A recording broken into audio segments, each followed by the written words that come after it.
लक्ष्मीच्या पावलांनी या मालिकेच्या येणाऱ्या भागात आपण एक जबरदस्त ट्विस्ट पाहणार आहोत. सोहमचा वाढदिवस आता जवळ आलेला असतो आणि त्याच्या वाढदिवसादिवशी खूप मोठा तमाशा होणार असतो. तर सरोज आणि नैनाने एकत्र येऊन खूप मोठा डाव रचलेला असतो आणि त्या डावामध्ये ते कलाला अडकवणार असतात. परंतु अद्वैत कलाच्या पाठीशी ठामपणे उभा असतो. तर आता सोहमच्या वाढदिवसादिवशी कोणता तमाशा होणार आणि सरोज नैना एकत्र येऊन कलाविरुद्ध कोणता डाव रचणार हे आपण या व्हिडिओमध्ये पाहणार आहोत. तर व्हिडिओ शेवटपर्यंत नक्की बघा. तर इकडे मालिकेमध्ये दिनकरची अवस्था खराब असल्यामुळे कला तिच्या माहेरी गेलेली असते आणि ती थोड्या दिवसाने परत आल्यावरती रोहिणी तिला टोमणा मारत असते. रोहिणी म्हणत असते की आज कला परत आल्यावरती सरोज वहिनीचा चेहरा किती पडलाय ना.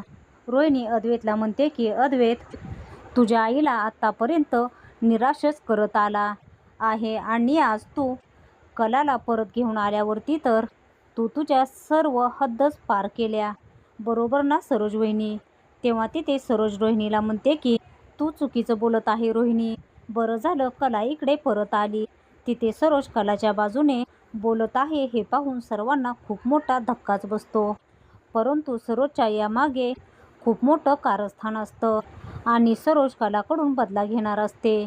सोहमचा वाढदिवस आता जवळ आलेला असतो आणि तिथे प्रदीप म्हणत असतो की आज आपल्या घरात आनंदाच्या 2 बातम्या आहेत. पहिली म्हणजे सोहमचा वाढदिवस जवळ आला आहे आणि दुसरी म्हणजे आपल्या घरी आपली कला परत आली आहे. सोहमचा वाढदिवस आपण आता धूमधडाक्यात साजरा करायचा.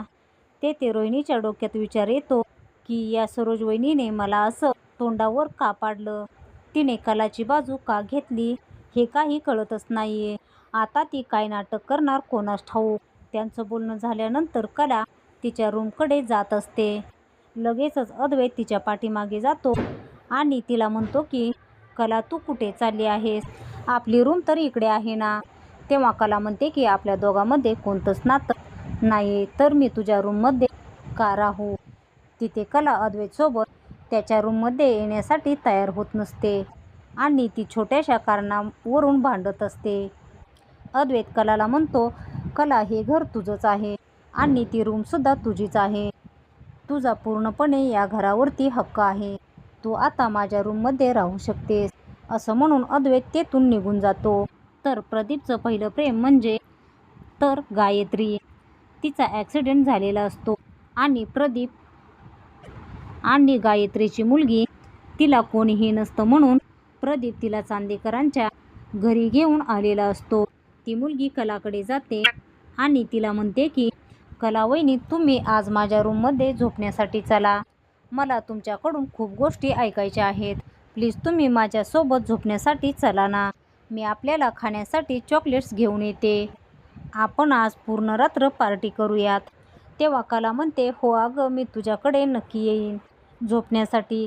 आपण तू जे म्हणते ते आपण नक्की करूयात. त्यानंतर ती मुलगी खूप खुश होते आणि आनंदाने उड्या मारत निघून जाते. तर इकडे सरोज तिच्या रूमकडे जात असते. इतक्यातच नैना त्यांना हाक मारते आणि त्यांना थांबवून घेते. नैना सरोजला म्हणते की आज तुम्ही सरोजच्या बाजूने बोलून तिची साथ कशी काय दिली. माझा तर विश्वासच बसत नाहीये, कारण तुमचं अगोदरचं वागणं आणि आत्ताचं वागणं यामध्ये तर जमीन आसमानाचा फरक आहे. तुम्ही मला जरा समजावून सांगाल का की तुमचं नक्की काय चाललंय. तेव्हा सरोज म्हणते की सगळ्यात आधी तर तू माझ्याशी नीट बोल, कारण मी सरोज चांदेकर आहे. आवाज वर करून बोलायला मी काय रोहिणी आहे का. तिथे नैना सरोजला विचारत असते की मला तुम्ही नीट समजावून सांगा ना की तुमचं यामागचं काय प्लॅनिंग आहे. तेव्हा सरोज म्हणते की तुला आत्ता काही कळत नसेल तर तू फक्त शांत राहा. तू यामध्ये पडू नकोस आणि परत माझ्यासोबत बोलण्याआधी 1000 वेळा विचार करून बोलत जा. मी सगळ्यांसमोर असं का केलं आणि कशासाठी केलं हे तुला समजण्यासाठी थोडा वेळ लागेल. नैना, तू एवढंच ऐकलं की मी कलासोबत काय बोलले, परंतु तुला माहीत नाहीये की माझ्या मनामध्ये काय चालू आहे आणि तोच खरा माझा डाव आहे. उद्या आपण फक्त सोहमचा वाढदिवस नाही साजरा करणार, तर तुझ्या अद्वैतच्या आणि कलाच्या संबंधी खूप मोठा निर्णय घेणार आहोत. तर इकडे प्रदीप अद्वैतला म्हणत असतो की अद्वैत, आता तू कलासोबत मिळून राहा. तिच्याशी मनमोकळेपणाने बोल आणि तुमच्या दोघांमध्ये जे गैरसमज आहेत ते दूर कर. मला तुम्हा दोघांना एकत्र पाहायचं आहे. तर इकडे सरोज आणि नैना या दोघींचं बोलणं चाललेलं असतं. नैना सरोजला म्हणत असते की म्हणजे काय, तुम्ही उद्या माझ्या आणि अद्वैतच्या नात्याबद्दल मोठा निर्णय घेणार आहात का? तेव्हा सरोज म्हणते, हो नैना, तू अगदी बरोबर बोलत आहेस. तिथे नैनाला खूप आनंद होत असतो. तिचा आनंद गगनात मावत नसतो. तिथे सरोज नैनाला म्हणत असते, नैना शांत राहा. नैना, तू इतकं ही आनंदी होऊ नकोस. आपण आता फक्त कलाकडून बदला घ्यायचा आणि तिला या घरातून हकलून लावायचं. सरोज म्हणत असते की नैना, आता तू कलाला दाखवून दे की तू तिच्यापेक्षा वयाने मोठे आणि बुद्धीने सुद्धा मोठे आहेस.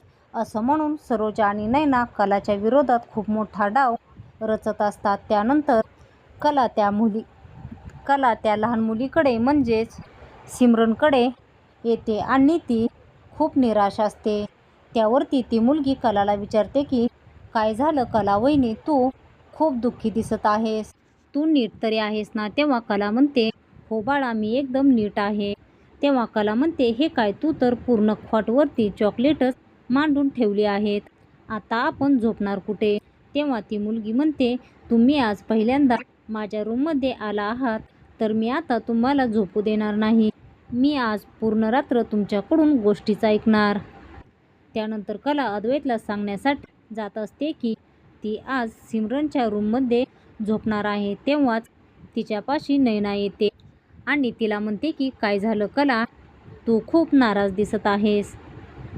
तुझी तब्येत नीट तरी आहे ना?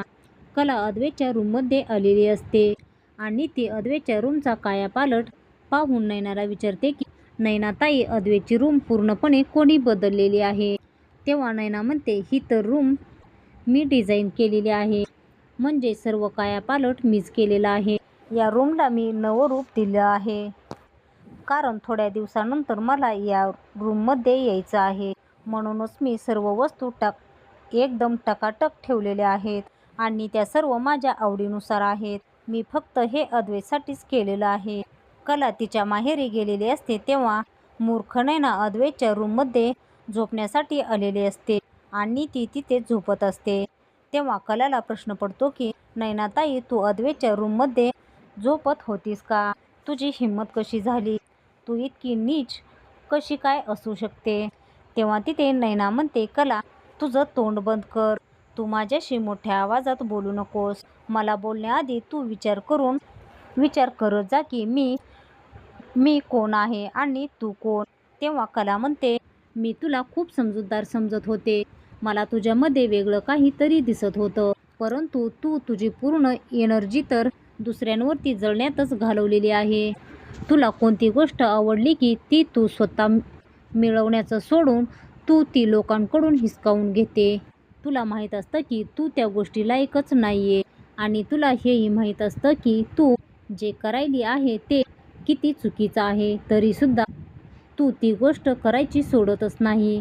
तू इतकी नालायक आणि नीच असेल असं मला वाटलंच नव्हतं. तू आज अद्वैतची काळजी घेण्याची किती नाटकं करत आहे हे मला चांगलंच कळतंय. जर तू अद्वैतची आधीच काळजी घेतली असती तर अद्वैत आता या परिस्थितीमध्ये नसता. सरळ कळतं आहे की अद्वैत किती दुःखी आहे. तेव्हा नैना म्हणते, तू त्या सिमरनच्या रूममध्ये झोपण्यासाठी गेली होतीस, मग आता इकडे परत कशासाठी आली आहे? तेव्हा कला म्हणते, मी इकडे झोपू किंवा तिकडे झोपू, तुझा काय प्रॉब्लेम आहे? असं म्हणून कला तेथून निघून जाते. तर आता सोहमचा वाढदिवस सर्वजण साजरा करत असतात आणि सर्वजण खूप खुश असतात. इतक्यातच तिथे सरोज येते आणि सर्वांना म्हणते की मी आज तुम्हा सर्वांना एक आनंदाची बातमी देणार आहे. नैना ही अद्वैतचं पहिलं प्रेम आहे, परंतु धोक्याने कला त्याच्या आयुष्यामध्ये आली होती. परंतु आज त्या चुकीला सुधारण्याचा टाईम आहे. आता अद्वैतचं दुसरं लग्न करण्याची वेळ आलेली आहे आणि नैनाच तिची योग्य लाईफ पार्टनर ठरेल. हे ऐकल्यानंतर सर्व चांदेकर कुटुंबियांना खूप मोठा धक्काच बसतो आणि तिथे सर्वजण नैना आणि सरोजकडे पाहत असतात. तिथे नैना मात्र खूप खुश असते. हे ऐकल्यानंतर कला तेथून रागाने निघून जाते. त्यानंतर कला तिच्या रूममध्ये निघून जाते आणि ती खूप रागात असते. ती तिचं सर्व सामान आवरत असते. इतक्यातच अद्वैत तिकडे जातो आणि कलाला समजावतो. तो म्हणतो की मी असं काहीही करणार नाही. तर आता सोहमचा वाढदिवस सर्वजण कसा साजरा करणार आणि नैना अद्वैतचं लग्न होणार का, हे आपण येणाऱ्या व्हिडिओमध्येच पाहणार आहोत. लक्ष्मीच्या पावलांनी या मालिकेचे येणारे धमाकेदार भाग पाहण्यासाठी आपल्या चॅनलला आत्ताच सबस्क्राईब करा.